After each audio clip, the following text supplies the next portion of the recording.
সেটা তিনি জানেন না। তাদের প্রতি আমাদের আহ্বান থাকবে, আপনারা 17 বছর লন্ডনে ছিলেন, আগে মাথার ভিতর থেকে নামুন এবং বাংলাদেশে অলিগলি রাস্তাঘাটে একটু হেঁটে দেখেন, বাংলাদেশকে আগে ছিলেন। তারপরে আমরা ভরসা করতে পারবো যে আপনারা বাংলাদেশের জন্য কিছু করতে পারবেন কি পারবেন না। আমরা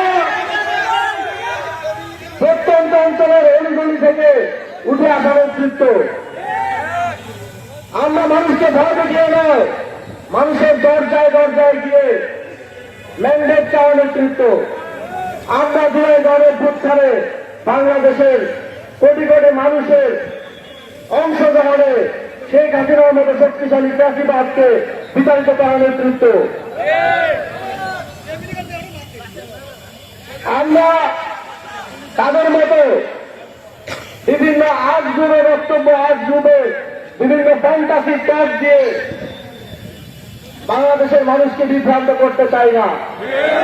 আমরা মাটি থেকে উঠে এসেছি, আমরা জানি মাটির মানুষের কি কি সমস্যা আছে, তার কি কি বাস্তববাদী সমাধান হতে পারে। 1400 ছাত্র জনতা তাদের জীবন দিয়েছিলেন বাংলাদেশের স্বাধীনতার জন্য, একটি সুন্দর বাংলাদেশ বিনির্মাণের জন্য। তাদের রক্তের ঋণ আমাদেরকে শোধ করতে হবে। আমরা 17 বছরের নিপীড়ন দেখেছি।